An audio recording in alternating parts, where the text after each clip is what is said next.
Hi friends, எல்லாம் எப்படி இருக்கீங்க? நல்லா இருக்கீங்களா? இன்றைக்கி வீடியோவில் இந்த மேகி நூடுல்ஸ் தான் பண்ண போகிறோம். இது எப்படி பண்ணுறது அப்படிங்கிறத நான் சொல்கிறேன். நீங்கள் பாருங்கள், பார்த்துட்டு சப்ஸ்கிரைப் பண்ணுங்கள், லைக் பண்ணுங்கள் ஃப்ரெண்ட்ஸ். வாங்க வீடியோக்குள்ளே போகலாம்.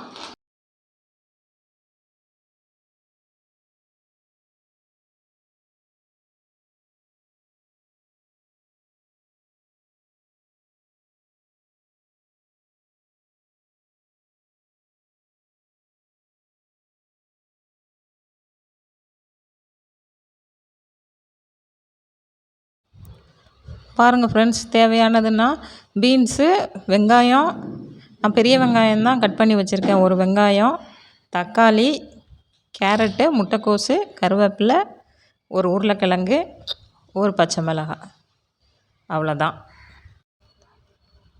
இப்போது தண்ணியை ஊற்றிடலாம். தண்ணி கொதித்ததுக்கப்புறம் இந்த நூடுல்ஸை நம்ம போட்டு இதை அவிய வச்சு எடுத்துட்டு அதுக்கப்புறம் நம்ம காயெல்லாம் சேர்த்து கிண்ட ஆரம்பிச்சிடலாம். இப்போது நூடுல்ஸை போட்டுடலாம். போட்டாச்சு.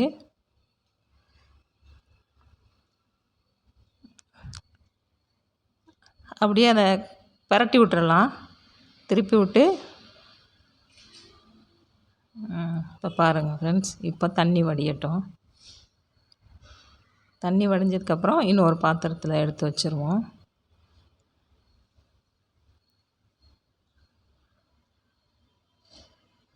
தண்ணியை நல்லா இருத்துட்டு எடுங்க. தண்ணியோடு இருந்துச்சுன்னா பிசு பிசுன்னு இருக்கிற மாதிரி இருக்கும்.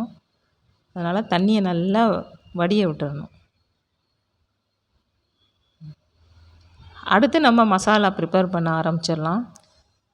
பாத்திரம் சூடாகிடுச்சு. இப்போ எண்ணெய் ஊற்றிடலாம்.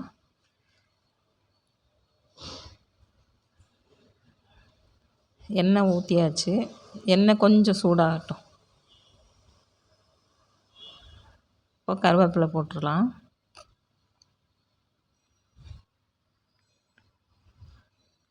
கருவேப்பிலை வதங்கிருச்சு. அடுத்து பச்சை மிளகாய் ஒரு கிண்டிடலாம்.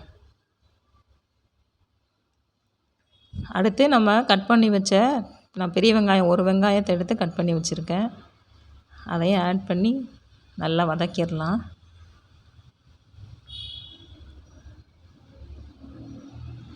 நூடுல்ஸுக்கு வெங்காயம் ரொம்ப வதங்கணும்லாம் ஒன்றும் இல்லை, இந்த அளவு இருந்தால் போதும். அடுத்து தக்காளி சேர்த்துடலாம். தக்காளியும் சேர்த்து வதக்கிடலாம்.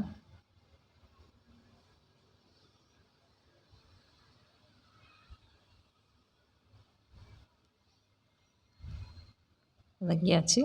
அடுத்து பீன்ஸு கொஞ்சம் நல்லா பொடுசு பொடுசாக கட் பண்ணி வச்சுக்கிறேங்க, அப்போ தான் சீக்கிரம் வேகும். அதே மாதிரி முட்டைக்கோஸையும் சின்ன சின்னதாக கட் பண்ணி வச்சுருங்க, அதையும் சேர்த்தாச்சு. கடைசியாக கேரட்டை போட்டுடலாம். அடுத்து உருளைக்கிழங்கு, எல்லாத்தையும் சேர்த்து நல்லா கிண்டலாம்.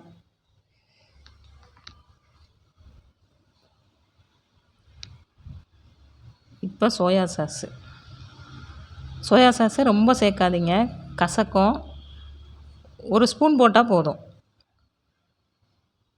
ஒரு ஸ்பூன் போட்டு இதையும் நல்லா மிக்ஸ் பண்ணி விட்டுறலாம்.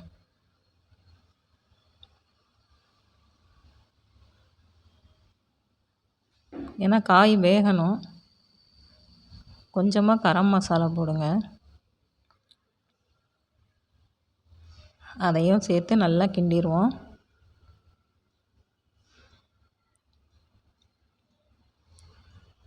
இப்போ காய் ஓரளவு வெந்துருச்சு. இப்போ கொஞ்சமாக மிளகாத்தூள், நான் ஒரு டீஸ்பூனுக்கு கம்மியாக தான் போட்டிருக்கேன். நான் உரப்பெல்லாம் அதிகமாக சாப்பிட்றதில்ல.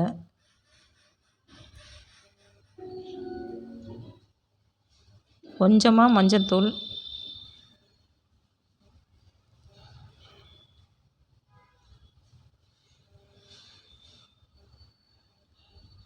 இப்போ உப்பு சேர்த்துக்கலாம்.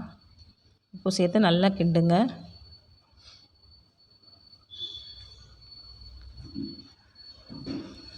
நல்லா கிண்டியாச்சு.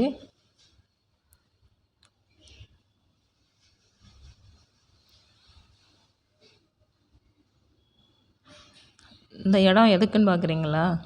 இப்போது நம்ம கொஞ்சமாக தண்ணி ஊற்றணும்.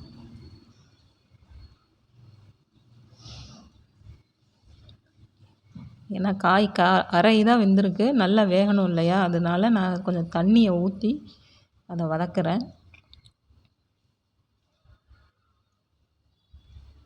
2வது நம்ம போடுற நூடுல்ஸில் இந்த மசாலா இதெல்லாம் சேரணும். ஓச்சிருச்சு. இப்போது நம்ம அந்த மேகி மசாலா இருக்கும் இல்லையா, அதையும் சேர்த்துடலாம்.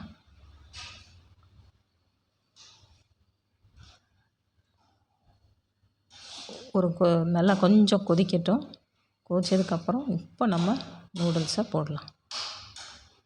போட்டு டக்குன்னு நல்லா கிண்டி விட்டுருங்க. அதே நேரம் அந்த நூடுல்ஸு உடையாமையும் பார்த்துக்கிருங்க. உடைஞ்சாலும் ஒன்றும் இல்லை, அது கொஞ்சம் சின்ன பிள்ளைங்கள்லாம் விரும்பி சாப்பிடுவாங்க நீளமாக இருந்துச்சுன்னா. நல்லா கிண்டி விட்டுருங்க. எல்லாம் காய் இந்த இது நூடுல்ஸ் எல்லாம் சேரணும், ஒன்றா சேரணும். நல்லா கிண்டணும்.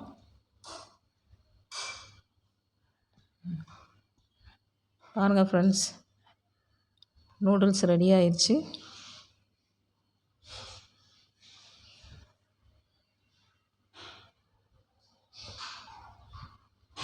இந்த நூடுல்ஸை இதே மாதிரி நீங்களும் வீட்டில் ஒரு டைம் ட்ரை பண்ணுங்கள்.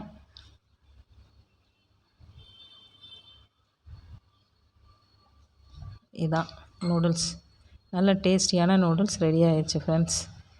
நீங்களும் ஒரு டைம் ட்ரை பண்ணுங்கள். Thank you friends.